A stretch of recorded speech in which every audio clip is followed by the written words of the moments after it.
Sairam, dear listeners, greetings from Sai Glory. We bring to you our next episode in season 3 titled Divine Grace. In this episode, Brother Sri Rama Hariharan from Germany beautifully explains who is Sai Baba and also narrates a personal experience on one of Swami's cardinal message, work is worship, which he adheres very close to his heart. Don't miss a thrilling narration of how Swami brings back the ring of Brother Sri Rama's mother as a divine grace and gift to his dedication to work. When we do Swami's work with lots of love and dedication and offer it to Bhagwan, Swami takes care of all our works and fulfills all our desires. Let's immerse ourselves in his divinity. Shri Sairam, offering myself at our most beloved Swami's feet. I thank Swami for giving me this beautiful opportunity to share some of his love in my life with you all. If you had to ask me to define who is Sai Baba, I'm sure people in future who did not have the opportunity to physically see Swami would want to know who is Sai Baba. And we can define Swami in different dimensions, although he is beyond any description, but for the sake of trying to give a sense of who is Sai Baba, one could theoretically explain Sai Baba was born in the year 1926 on the month of November on the 23rd, and all these factual informations can be clubbed together to define a personality called Sai Baba. That's just one dimension of it. One could also give him the color of that he was a person who rendered social service to the nation, who brought in the feeling of community in society together. There is the other sect who would call him a guru, and there is another group of people who would have to call him as a god man or a saintly person. But to me, if this question was posed, who is Sai Baba? I would, from my experience, from the conviction of my heart, I would say that Sai Baba, Swami, that's how I love to call him. Swami is love personified. If love decided to take a form that could be recognized by these physical eyes, by these physical ears, and by this mind, then Swami is simply selfless love personified. This is an experience, it's beyond words. He is pure selfless love, which you will never ever find it in any other form of attraction, if you may will. Many people may not relate to Swami.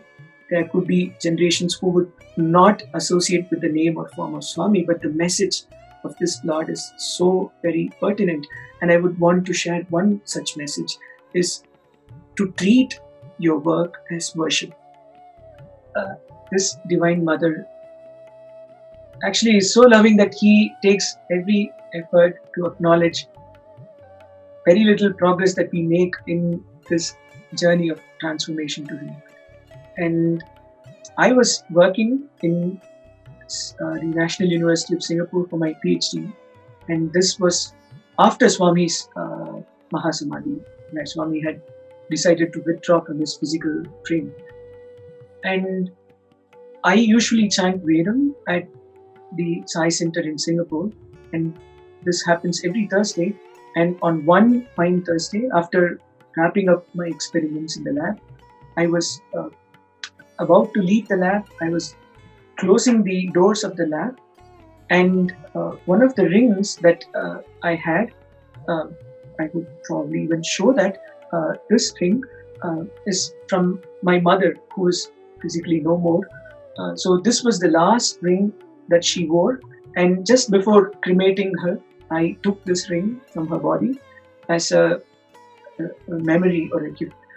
And I had it ever since then with me. That was back in 2003. So it was there with me for almost 8 years now.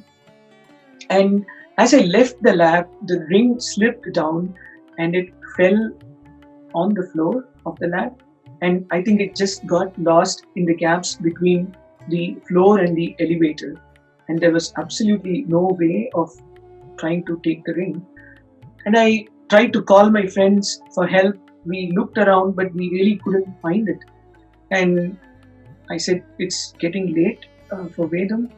I had to leave. So I decided that I will not waste time or spend time in searching for the ring. Rather, I would just leave it to Swami and then go to the Sai Center. And the Sai Center is about 25 to 30 kilometers away from the university. So as I was taking my cab on the way to the Sai Center, of course, this monkey mind begins to yell at Swami because one, he has already taken my physical mother away from me, and now, for no fault, seemingly no fault of mine, he has decided to even snatch the last memory that I had from my mother was this ring. And in my mind, I was, yelling at Swami as what kind of love is this, Swami? Because this is the last thing that I had. Now you want this again. And then as this conversation was actually going inside my mental space, then I had a thought. What am I doing? Does not Swami know what is best for us? Having talked about surrender, having heard a lot about surrender, why did I slip into this thought of Swami is trying to act against? Then I realized, okay, if the ring had to be lost, so be it. That's the best thing that can happen at that time, and I'm just willing to accept it. So I mentally accepted it. I said, Swami, this is your call. You've decided to actually do this way, and so I will just continue with my work, which is to go to the Sai Center and then chant Vedam. So now I was going into the Sai Center.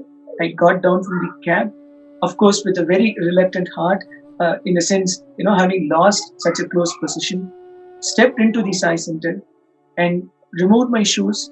And I turned around and saw this huge picture of Swami in our Singapore Sai Center, where Swami is seen wearing a yellow robe, and looked at him again, told him, okay, if that's, it's time to work now, I have to get back, and started just walking one step into the place where I left my slippers on. And what did I hear? I heard a sound of a metal falling from the thin air, because it was evening time, the sun was almost set. So I was trying to actually follow the sound of the metal, because I thought something had fallen down from thin air. As I walked following this sound of air, I found the same ring that was lost more than 30 kilometers away physically from this place.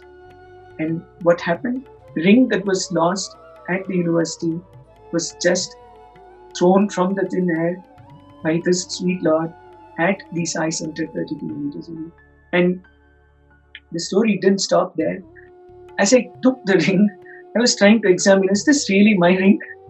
And of course it was my ring. I was quite happy. I took that, and then still being a rational scientist, I couldn't accept the fact that how come an object that was lost a few kilometers away get rematerialized in a different place.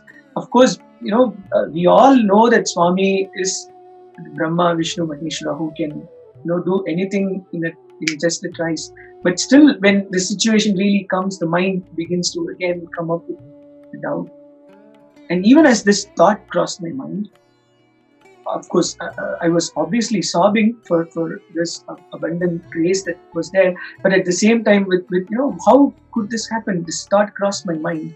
And one of the sisters, who had absolutely no idea of what was going on, because all this happened just between me and Swami. And she came down and gave me a book and said, "You have it." And I just opened this book. And the book was titled Divine Grace. And this was having a picture of Swami and very boldly written Divine Grace. That was the name of the book she handed to me. And that was actually a very, very obvious lesson that Swami, although physically may not be there for us, is there in every dimension possible, is trying to make His presence felt in our lives, provided we are just available at that moment, provided we are able to offer this thought of surrender. I may not have surrendered completely. It's still a practice. It's still an ongoing lesson. But when this thought of surrender comes and strikes us that what happens at any stage in life is the best that can happen at that moment, when that surrender comes, Swami will be there certainly to acknowledge that His presence is there. So this is something that I wanted to share, because this is an incident that happened after Swami's physical dissolution, and yet the love that we feel after his physical departure is still the same. And again, this also brings in the concept of surrender and work, transforming work into worship. When we are one-pointed in our work, and when we are one-pointed in the aspect of surrender, everybody can actually feel Swami's presence in life. Whatever we do in our life, be it professional work, give your best. Do it not, if you cannot relate to Swami, it's still fine, but treat your work as worship.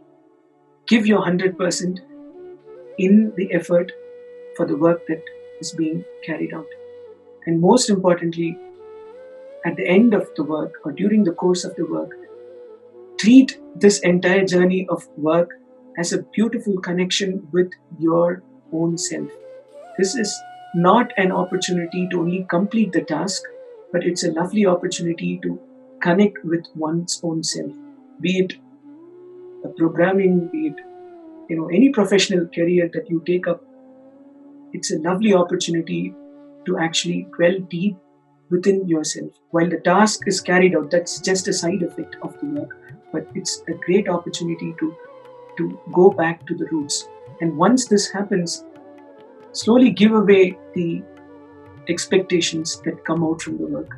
The classical Krishna-Arjuna episode that we've many often heard, where Krishna repeats to Arjuna, do your action, do not attach any importance to the result of the action. That's leave it to me.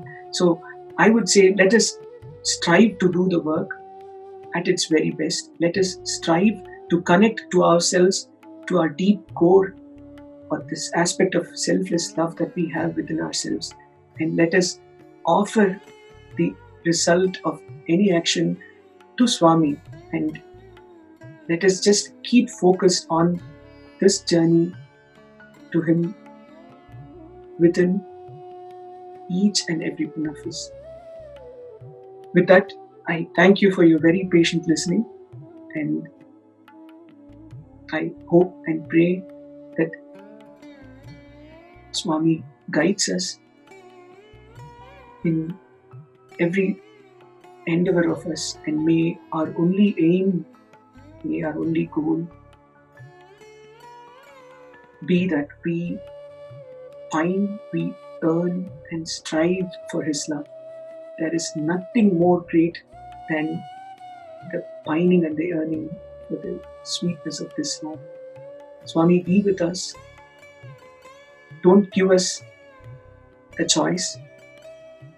You choose what is best for us, and make sure that we love you all the time in our lives.